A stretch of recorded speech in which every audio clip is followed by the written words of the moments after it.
Hey, James Vincent here, Salon Ministries. Hey, I want to talk about something pretty serious today. I want to talk about the Apostle Paul talks about when he says vain imaginations, and that you're to take every thought captive to Christ. So, vain imaginations meaning, what you imagine, what you think of, what's on your mind most of the time. Is it good? Is it bad? Is it neutral? But what controls you? Whatever controls your mind controls you. And today I'm specifically thinking of pornography and how that could control, if that controls your mind, then you're controlled by it. Your thought pattern, everything you think. If it comes to a point where that's all you're thinking about all day is porn, is women. Everywhere you turn, you're looking at women, you think about a woman, you think, and a lot of people say, oh, well, that's just guys, that's just what guys think. Well, yeah, to a point, it's normal, but not to when it consumes you, like it consumed them at Sodom and Gomorrah. The Bible said that all their thoughts and intents were evil. And you can get to that place. Modern day, you get to that place. You can spend a lot of time in pornography. I work with people, been with people. I've been on both sides myself. And you could spend a lot of time, hundreds, thousands of hours maybe, staring at vain imaginations. That's no wonder the Apostle Paul talked about that. He said, when you want to think on something, think on these things, whatever is good, whatever of good rapport, whatever wholesome, whatever pure, whatever lovely, whatever beautiful. Think on these things. Now, could you think about all perfect things all day? Maybe not, but you need to focus on those, because this is how you renew your mind. In the Christian world, especially if you come out of pornography or any other type of sin, your mind has to be renewed. Now, if you were born a Christian and grew up in a Christian family and never got involved in anything, 18, 20 years old, you got married to your only girlfriend, and that's wonderful. That's perfect. And that's a wonderful thing. But if it didn't work that way, you're going to have some vain imaginations if you're a guy and you've been involved in some of the wrong stuff, because whatever you put into your head is going to keep on coming back to you. You spend hours staring at a TV, or even staring at the internet, staring on your phone, staring whatever. I mean, this is what you're putting your mind to. And I just think of all the tens of thousands of hours of wasted time, not only in porn, but on the internet, on Facebook, on whatever. I mean, if you think of what you could probably accomplish if you didn't waste all that time on things that were,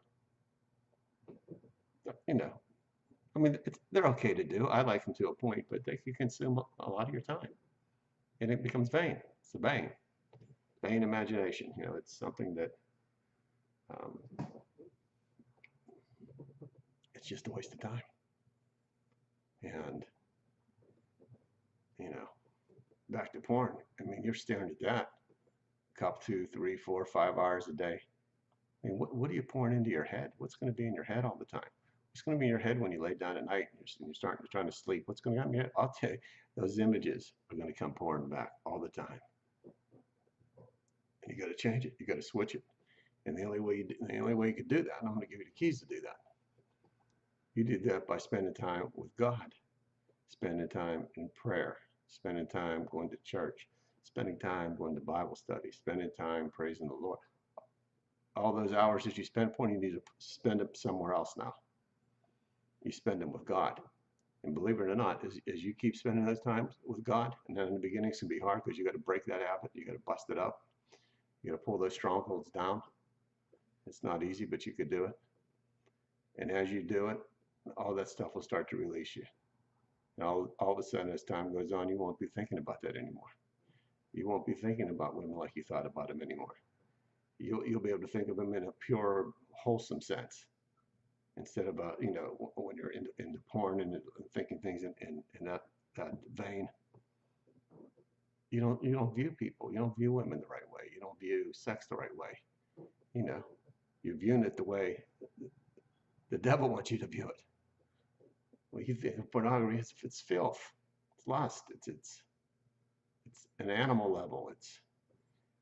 It'll take you to an animal level. That's what the devil wants to do. Steal, kill, destroy. It's the same old stuff.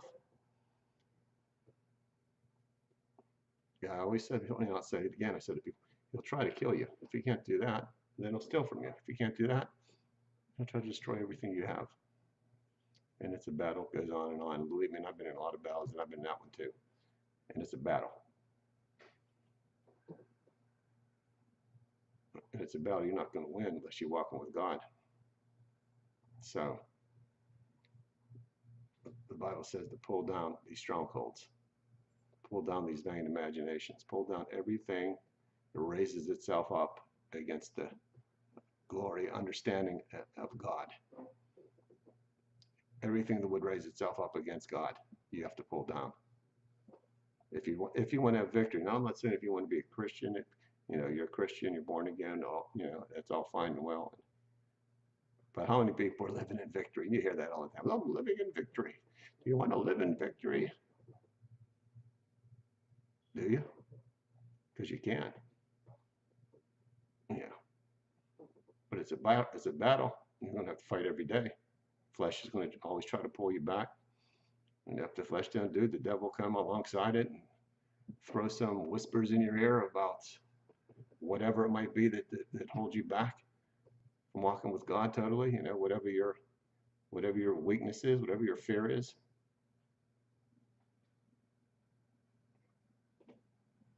Goes on and on, day in, day out, morning and night. Battle for the mind, in between the ears, right? That's what it is. So you don't say you spend your time, you don't get involved in all that, and you put all your time into business. You're probably going to be successful because that's where your mind's at. That's where your focus is. I just think there's a lot of wasted time with everyone, and especially if you're a Christian, and especially if you can't find victory. And it just doesn't have to be pornography. It could be drugs, alcohol, gossip, video games, watching soap operas. I mean, whatever it is that pulls you back into the world. And you think, oh, well, you got to live. You're going to live in the world, right? You can't, yeah, there's a balance. But, we're not supposed to really be of the world, even though we're in it. We need to find a way to rise above it so we could have some victory in our life. So, meaning we could do what God's called us to do, and which is not his will, whatever his will is for your life, but I could tell you his general will is for your life, not specific wills in a location, but general, that he wants you to be with him, walking holy, spending time with him, And as that happens, he fills you with the Spirit, fills you with his love for other people, other nations. You start to live above yourself, beyond yourself. It's a different life. It's kind of like where Jesus lived. I'll talk about wanting to be, there's so many gospels out there today with money and, God wants you to have this, have that, do this. God wants you to be successful. God wants you to be, and in general, it's true. God wants you to have this balance. He says that he'll establish you after you had a time of walking with him for a period of time. And at some point he'll establish you, and you'll know who you are, you know where you're going, you'll know what you're created to be and do. And that gets into the will again, a specific will or a general will. I don't know. That's what I call it. People always say, "What? I want to know what the will of God is for my life. What's the will of God for my life?" Like it's a place, like it's a location, like it's a ministry. If I finally get into a prison ministry, then I'll be in God's will. If that's what, if I finally, be a missionary, then I'll be in God's will. Or if I finally become a pastor or a teacher or whatever. See, and again, looking for a specific location, but the will of God isn't a location. It's a state of mind. It's the way you live. It's how you love people. It's how you touch people. It's how you pray for people. Um, you know, and in that, if God has a specific place for you to land, you'll find it. But you don't look for the place first. You look for the relationship with God first. You look to get closer and tighter with God all the time, and then as a natural outcome, you find where you're going to land. But we always get the cart before the horse. Before we're really connected with God, we want to know where we're going to land, because that's our physical part. That's our fleshly part. We always think we think in terms of physicality. I mean, a place. I guess just like the apostles back in the day, they wanted to know who's going to be the greatest in the kingdom of heaven. It's going to be me. It's going to be him. Jesus, when he coming back to restore the kingdom? And they didn't get it. He's in the process of trying to show them the kingdom's within you. The kingdom is following me, watching me, seeing how I, touch people's lives, how I operate. It's not a physical location. It's a state of lofty state of spiritual state that you enter into, a realm where Jesus walked. You walk where he walked. You walked in the realm that he walked in. That's the will of God for your life, to be like Jesus. And guess what? Jesus didn't really have a job, did he? He didn't really have a specific place. He really didn't have a specific ministry, even though he did it all. But the apostles, look at the apostles, they totally missed it themselves until they were filled with the Spirit, right? They missed it. They didn't know really what he was talking about. And even when he came back, they had a hard time figuring it out. But they figured it out. And they realized that the kingdom of God was within you. That's pretty powerful stuff, what I just said there. To get to that realization, the kingdom of God is within you. Not with outside of you, within you. And maybe that's why Christianity really isn't, when you think of the reality of it, like Jesus walked, well, it's not really that popular. It's more popular to go, with a lot of the motivational preachers out there today, and a lot of the prosperity preachers, I guess, for lack of a way to put it, that, that you could have all this and do all this and be all that. And it's always about you. If you think about it, everything's about you. You becoming all you've been created to be. You becoming all that you can be. You having everything that you need to have. Kind of the cart gets before the horse. The horse is, you got to know Jesus. You got to want to walk where he walked. You're going to want to live in the realm he lived in. Whatever happens after that, it's going to be a natural consequence, If you make money, if God brings you into business, and whatever happens. But it happens because you're walking with God, not because you're looking for a place or trying to find all you could be. When the Bible is basically the opposite. He's trying to empty yourself of yourself. He's trying to empty you, not fill you up with self. Trying to be selfless, not selfish. That's how the gospel gets twisted these days. These people scratching their head going, what is all this, And then now today I see all these new preachers, young preachers, and they're good preachers. And they're wound up, and they're passionate, and they're very, animated, and you could tell they're really good speakers, and they're doing their job, but it seems like it's more to it than just that. I guess in Paul's day, in the In the New Testament days, it was the same thing. There were great preachers, Apollos, other people, very impressive and everything, you know. But and people wanted to follow them. I follow this preacher. He follows that preacher. They do that today. You know, I like my pastor. He likes his pastor. And again, that's all good. But you know, again, it's not about that. It's about you and the Lord. You spending time with God. You alone with God. You being fed by God. You can't always be fed by your preacher. Not going to be with you forever. Now, is going to church good? Yes. Bible study's good? Yes. All that is good because all of that means you're spending more time with God. So people go, well, you don't got to go to church every week. You don't. You don't have to go to Bible studies either. You don't. Yeah. You don't have to go to worship services. You don't. But if you do, that means you're spending more time with God. And the more time you spend with God, the more filled in the Spirit you get. You get filled up with the Spirit.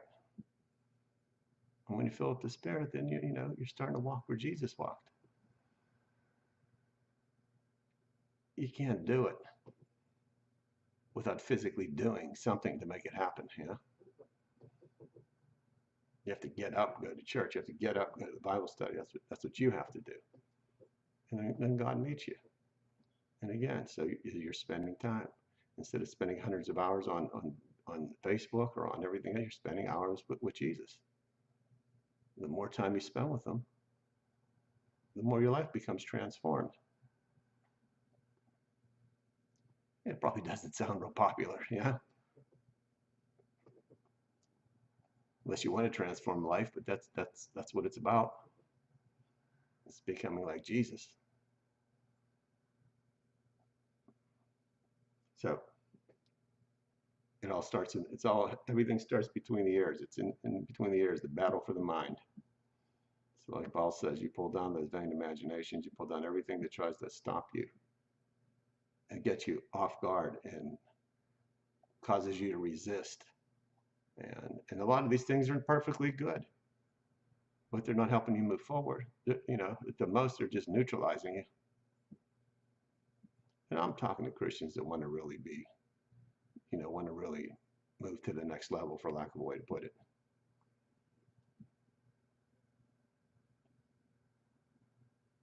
It can be done, but you got to put your whole heart into it. Just like if you start a business or you want to be a Major League Baseball player or football player, whatever, you got to put your whole self into it. You got to train when you're young. You got to go to mini camps. You got to go to all these camps so you can be who all you created to be. And when you're doing it, what are you doing? You're spending all that time, years, and playing baseball from when you're 6 years old to hopefully if you make it to the major leagues. I mean, you spent 20 years, hundreds and hundreds and hundreds and hundreds of hours, right? It's the same thing in Christianity. You want to be used by God. You want to feel the power of God. You want God to change your life. You want to, you got to spend time with him. But I'll tell you right now, the devil, your flesh, I'm going to fight you every inch of the way. So you just have to decide. You'll get slapped down to get back up. You get slapped down to get back up. Eventually, when you're really serious, you'll be staying up longer than you'll be getting knocked down. And then you're going to really see some changes in your life. And people see it all around you.